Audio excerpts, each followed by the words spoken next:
Shalom. First and foremost, I want to give all honor, praise, and glory to Yahweh, Bahashem, Yahweh Shai, Bahashem, Rakakwadash. Double honors to our apostles, our elder bishops, the great millstone and Ruel. Peace and salutations to the hopeful elect, pushing the true doctrine across the four winds of the earth and all truth and sincerity. I'm Lamar Ariyah from Mississippi Camp, Lord willing, this will be an edifying lesson. Hey, we got to keep pushing, man. That's all we got to do is keep pushing. And as you can see in this video, this picture right here, there's a marathon race going on, and Jake ended up winning. And the thing about it is, and I'm gonna play a video at the end. Esau got comfortable. You know, he thought he had it all covered. He thought he had it in the bag.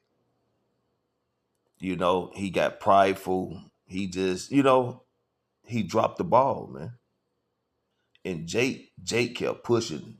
He kept running. He kept fighting, enduring until the end. He came out on top. And that's going to be the same way it is when the Israelites are back on top, man, starting with the Lord's elect, Yahweh Shai, being that forerunner. Hey, the Lord is going to put us back in our original state, man. Being that first fruit. But all we got to do is keep pushing and keep fighting and not give up, man. Because Esau, he's not going to be able to fill his belly as he wants to, man. The Lord's going to let him get so far, just like in this race. This devil got so far. But the latter end, he didn't consider it because he thought he had it wrapped up, man. He thought he had it in the bag,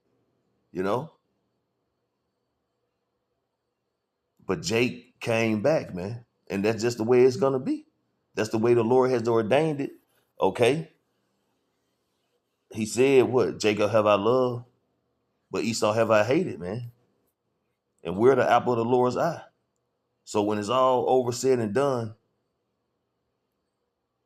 Israel is going to be back on top, man. Starting with Yahweh Shai, King David, the 12, the governing body, the 1/3, as well as, the rest of the nation, man. And I thought this video was spiritual, man. And I just thought it was heavy. Hey, and the Spirit got on me to do a video and play the clip, man. So without further ado, I'm gonna go ahead and get a couple of scriptures and I'm gonna close it out. All right. This is the book of Obadiah, chapter 1. Gonna start get to the point. Verse 3. The pride of thine heart have deceived thee, thou that dwellest in the cliffs of the rock, whose habitation is high, that saith in his heart, who shall bring me down to the ground? See, and that's that pride of this devil, man. He think he's always gonna be on top. He think, like I would just call it his mascot, the eagle, that he can always soar high like that proud bird, man. And no one's gonna bring him down. But he don't understand that the Lord is the one who allowed him to get where he is now. Just so Yahweh Shai can show his power and bring this devil to naught. Verse 4, though he exalt thyself as the eagle, and though thou set thy nest among the stars, this will bring thee down, saith the Lord Yahweh. Because his end is to fall, man. How thou, O Lucifer, fall like lightning, roughly paraphrasing. His fall is going to be so quick, it's going to be like this devil never was in rulership. This is the book of Genesis, chapter 25, starting at verse 24. And when her days to be delivered were fulfilled, behold, there were twins in her womb, Jacob and Esau. And the first came out red all over like a hairy garment, and they called his name Esau. And he came out all red because, basically his skin was transparent, like leprosy. And they called his name Esau, which mean what? Wasted away. All right? Because he was looking completely foreign compared to the other people, man, the children and everything. He didn't have no pigmentation. Verse 26. And after that came his brother, out, and his hand took the hold on Esau's heel, and his name was called Jacob. And Isaac was 60 years old when she bare them. And the boys grew, and Esau was a cunning hunter, a man of the field, and Jacob was a plain man, dwelling in tents. Okay? So what was this? This is the point I wanted to get to. I got to get to the point I want to go.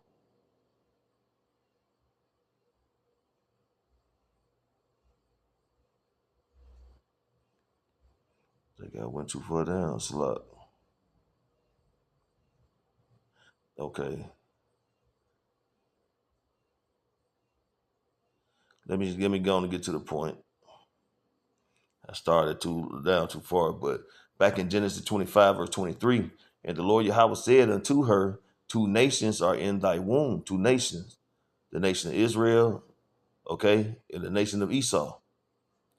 And 2 manner of people shall be separate from thy bowel, because they were twins, but they were identical twins, okay? They were like 2 cousins in the womb, but they didn't have they wasn't in the same sac, okay? Mitozygote, I think, if I'm not mistaken, what they call when they're twins but not identical. I think that identical twins are called dizygote, or it's vice versa. One of them, Salakia, but to that point, they were like siblings in the sense of cousins, not identical twins. Okay, that's why they were gonna, they said separate, 2 manner of people. Okay, 2 different type of people, 2 different type of spirits. And the one people shall be stronger than the other people, and the elder shall serve the younger, because there's going to be a transitioning of power in the end, okay, where Jacob, okay, is going to be the head, and Esau is going to be the tail. All right. And again, all this, Lord willing, is received and understood. It's gonna make more sense, Lord willing, when I play the video. But it's all these scriptures. Basically, I'm explaining that Esau is going to lose in a nutshell. Though he feel in his heart and know that he's gonna win, that he's gonna accomplish his NWO by way of that charagma, and control the masses of people, by way of a digital slavery. He's not gonna accomplish that, man. But he will go into slavery.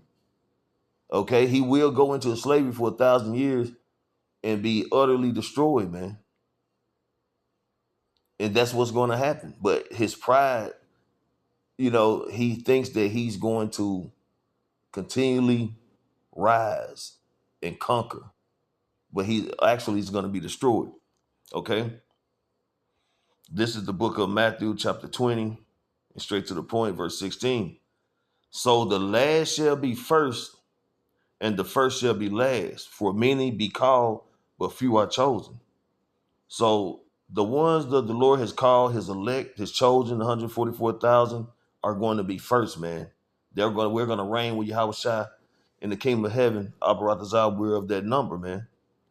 And these devils, okay, they're going to fall short, real short, and be, rounded up in their space stations, their bunkers, their caves, wherever, and gonna be, locked down, chains and fetters and iron, man, and led into captivity. As well as 2/3 of our people are going to be destroyed for being wicked, and the heathen are going to be, put into captivity as well. But the point is that, Jacob is going to be first and Esau is going to be last, man. So, Lord willing, is edifying lesson. I want to give all honor, praise, and glory to Yahweh, Bahashem, Yahweh Shai, Bahashem Rakak Kodash. Double honor to our apostles, our elder bishops, a great millstone, that rule well. Peace and salutation to the hopeful elect. Shalom. We have a white man who is about to win a race. He almost got to the end of the race. The ribbon was almost his. The award was almost his. But he got comfortable. He got so comfortable, he slowed down and started looking at his watch. Because he just assumed that he was going to be the winner of the race. And then all of a sudden, there was a black man. Hats, hats, hats, hats. Started catching up. Hats, hats, hats, hats. Eventually, that black man who was way back there caught up to the white man who just assumed that he was going to be the winner. Still looking at his watch. Didn't cross the line yet. That black man beat him. That black man surpassed him. And he actually won the race by 2 seconds. Here's your champion. Come on, Wilmington. And now, Joshua Jackson.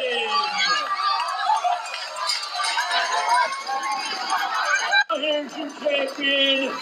Come